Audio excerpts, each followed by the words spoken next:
30 years. We are coming up on 30 years of Kirby on Nintendo video game systems. It's amazing just to think the legacy that this little pink puffball has even now today in the world of video games. Hey everyone, Gary here with HAL Productions. Thanks for stopping by. I think we have kind of a fun episode for you here, and we have some super awesome guests along with Jay from Square Pegs. What I want to know from you before we dive into this video here, down in the comments, let me know what was your first experience with Kirby and what was your favorite experience with Kirby. I'm going to be sharing mine a little bit later on, and like I mentioned, we have 4 awesome guests who are joining us today to talk about their favorite Kirby experiences. Now, the whole reason why we're doing this episode is because there is the new game coming out on the Switch. We've played the demo, loved the demo, absolutely thought it was wonderful, and I'm of course talking about Kirby and the Forgotten Land. Now, one of the really cool things too is a good friend of the channel here, Ryan over at CastlemaniaGames.com.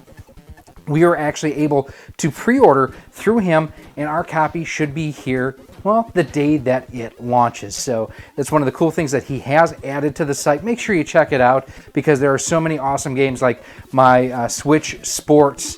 That's where I'm getting my copy of that from. And there are other games that I'm now pre-ordering because you earn the Castle Cash, you get the rewards, you get the bonuses, so many cool things over there. So first off, we are going to go up to the Great White North to our friend, the Retrollectors up in Canada, and he is going to share his favorite memory about Kirby. Thanks, Gary. It's always an honor to be featured on your channel. Hey, what's going on, guys? Mike from the Retrollectors, and today we're going to be talking about my favorite game in the Kirby series, and that's Kirby's Dreamland. Kirby has been a long-standing Nintendo character, being featured in over 30 games over the last 30 years. But it all started with this, Kirby's Dreamland. Kirby's Dreamland showcased a pink blob that swallowed enemies and spit them out as projectiles. You can't make this stuff up. Over the years, Kirby's lore has changed from a lovable pink piece of chewing gum to a god-slaying super being. Take that, Mario. My first time playing Kirby's Dreamland, it was in 1992. I was 12 years old, and I absolutely loved this gameplay and design of Kirby. His animation and pre-level showcase really made him feel like a living, breathing character that has been just living his day-to-day life. Its overall simplicity and quick learning curve made it accessible for anyone. You can even complete it in one sitting. But once you do, be prepared for the ability to play extra game. Basically the same game with swapped out enemies that are quicker and change their attack patterns. Thanks again, Gary, for giving me the opportunity to be part of this video. Oh, sorry, thanks, Mike. I was playing a little bit of Kirby myself. Now, Kirby has been on pretty much every platform that Nintendo has had since the original NES, going back to the Game Boy here. Now, we do have behind me, this is Kirby's Avalanche on the Super Nintendo, a great different sort of Kirby game. Now, Mike talked quite a bit about the origins of Kirby and playing it on the Game Boy. Now I want to hear from one of our favorite, well, she loves CRTs, I don't, but we still love her anyways, Linda, aka the Gamer Girl. Hey everyone, Linda here, and my Kirby memory is the time that I got my Game Boy Color. The very first game that I wanted to get was Kirby's Dreamland, then it was Super Mario Land and Avenging Spirits. Super Mario Land found super easy. Avenging Spirits, right after that, not so bad. Kirby's Dreamland, don't know why, but I couldn't find it. I was on the hunt for it for a while. I had a translucent purple Game Boy Color that was calling for it to be in my system. But nobody had it, so I took a couple months and I finally tracked it down at a local mom and pop shop where I bought my Dreamcast. And I asked them to hold it for me. I grabbed my money, I told my mom, and I was down there within a few hours after finding out because school and softball, you have no time to look for games. So I finally got there and they were like, yeah, somebody actually asked for it, so you're lucky that you put it on hold. Grabbed it, put it in my system, and I played it actually in the car right there. I went and started it up and the little bling and the animation was so cute. My mom was like, oh, that's the game you've been talking about for a while? And I was like, yeah, I've been wanting it for a while. And so I played it, I knocked it off the list of beaten, and I had a blast. I enjoyed it from day one and all the way to now. I still play the game whenever I can. Sadly, it's only with emulation because I no longer have a Game Boy, but it still has a place in my heart as one of the cute little games that you can't get anymore. Like Kirby, I'm definitely gonna get the new one on Switch, but the first game is always the best and has a place in my heart. So I'm gonna send it on over back to Gary, and thank you for having me on the channel. See you later, everybody. Linda, thanks for sharing that with us. Awesome story. I can definitely understand and share the stresses of, okay, the store has a game I want. I need to get there. I need to get there now. And at least I've got decent enough relationships now with our local stores where it's like I can call them up, bingo bango, I can go there and get it and they'll hold it for me. But if you don't have that relationship or haven't established that yet, you can definitely understand the stresses. Now behind me, this is, of course, Kirby 64. This is actually the Japanese version. And it is one of the more controversial games, I would say, in the series. But I think our good friend Jay from Square Pegs has another one that some people may think is a little bit controversial. Let's see what Jay's got to say. I know this might come as a surprise to some people, specifically the host of this channel, but I'm Jay and my channel is Square Pegs. It's pretty easy to remember, and I am here to tell you about my favorite Kirby memory. And I was thinking about it, and I think the one that is most important to me is when my son discovered Kirby Planet Robobot. Now, Victor was born in the late 2000s, and his first console that he owned was a 2DS. And one of the first games I remember him really falling head over heels in love with was Kirby Planet Robobot. It was a different type of game than what he was used to playing. He had played some Skylanders games and he had done some Pokemon games up to that point, but this was the first real platformer he had gotten into, and it was such a neat game to see him fall in love with and to want to play more of, that it just really made me happy. It's something that I have since fallen in love with myself. I think it's a fantastic game. I think it looks and sounds wonderful, and it's got a great sense of imagination that puts a nice little spin on the normal Kirby fare that we're used to getting. That's it for me. That's my favorite memory, Victor discovering Kirby Planet Robobot, and I cannot wait to see what other people think of that one tough cream puff. Okay, that's a great story. What I love about it is not just that, what's his name? Jay. Not just that Jay has a great memory, but it's one of those things, it's passing the love of gaming on to the next generation.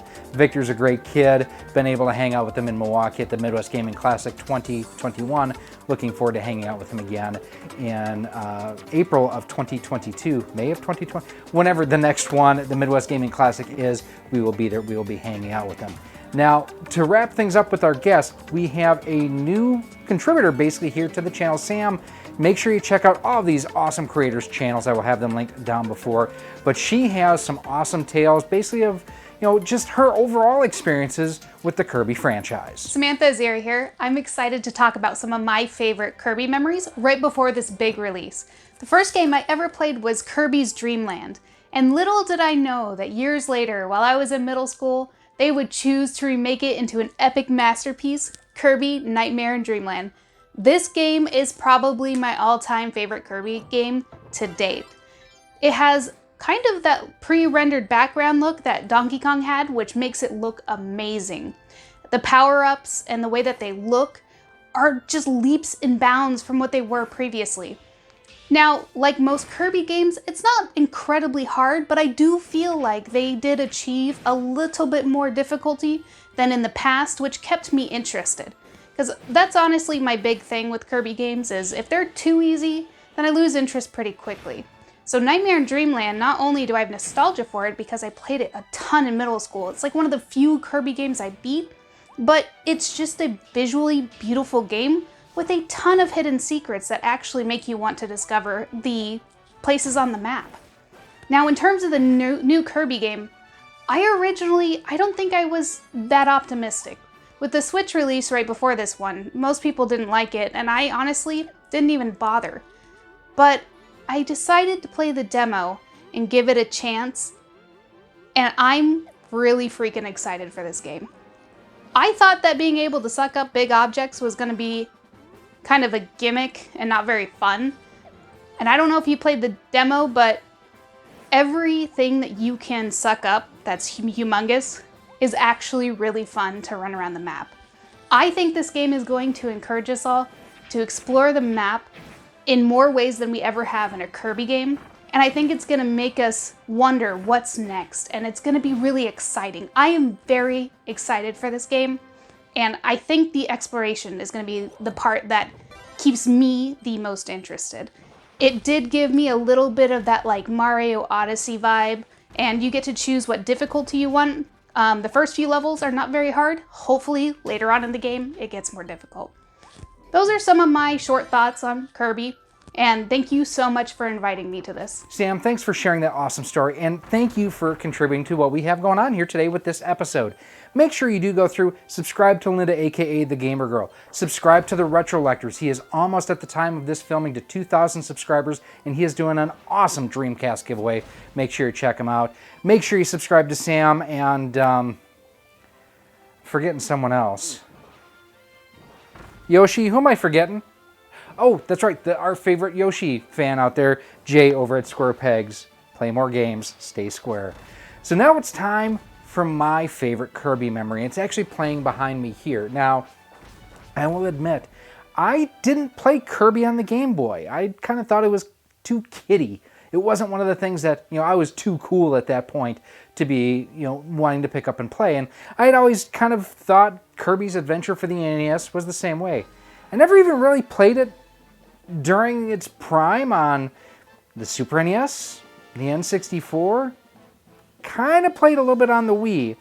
But for me, when I started doing this channel, I started looking at games that maybe I had overlooked in the past, and Kirby's Adventure for the NES is one of them that, for me, I picked up and I've absolutely loved. And this is a very special copy because it is an NTSC copy for here in the US that I bought when I was in Germany in 2018. This is one of those things I never expected to see in Germany, to find a US game. What are the odds? And not only did I find a US game, which is playing behind me, I found a complete with manual US game. It even has a little styrofoam dealio down at the bottom. It's one of those that it is a special memory for me from that trip, and that's also why I have Marble Madness and Tetris sitting here, because these are two other games that I bought at the same time in Germany. So I have some awesome memories of my travels and some truly unique souvenirs that, quite honestly, I will never be able to replace. Now, that being said, we do have the new Kirby and the Forgotten Land. I think that's what it's called, Kirby's Forgotten Land, Kirby and the Forgotten Land. The new Kirby game coming up for the Switch. And as I mentioned in the intro, I've played the demo. I loved the demo. I thought it was terrific. It gave me all the vibes of Super Mario Odyssey that I absolutely loved when I played that game, but it replaces Mario with Kirby and all of his abilities. I'm hoping at some point in the story that we do find out that this is New Donk City. I think that would be amazing. It does definitely feel like it is the same engine being used throughout, so something I am very much looking forward to. Now, a couple other things I'm looking forward to for you. I want some feedback from you. This is a video where we are actually using a new microphone system. Kind of got tired of the static and some of the garbage audio we were dealing with in the past. At least in my test, this sounds a whole lot better. Let me know what you think down below in the comment section. If you do have any other comments or questions, as always, feel free to leave them down below in that comment section. And if you are looking for any other collabs that we've done, reviews of different games, of how we HDMI modded our NES, how we got our Super NES to output RGB, and a whole lot more, those videos are coming up for you right now. Thank you so much for watching this episode. If you want to help support Rock Solid Productions and be a part of our community, there's a number of different ways you can do so. First and foremost, join us over on our Patreon page or become a channel member here on YouTube. By joining through either one of those methods, you get early access to just about all of our video content, exclusive content, and a whole lot more. We also give you shout outs at the end of each and every one of our videos.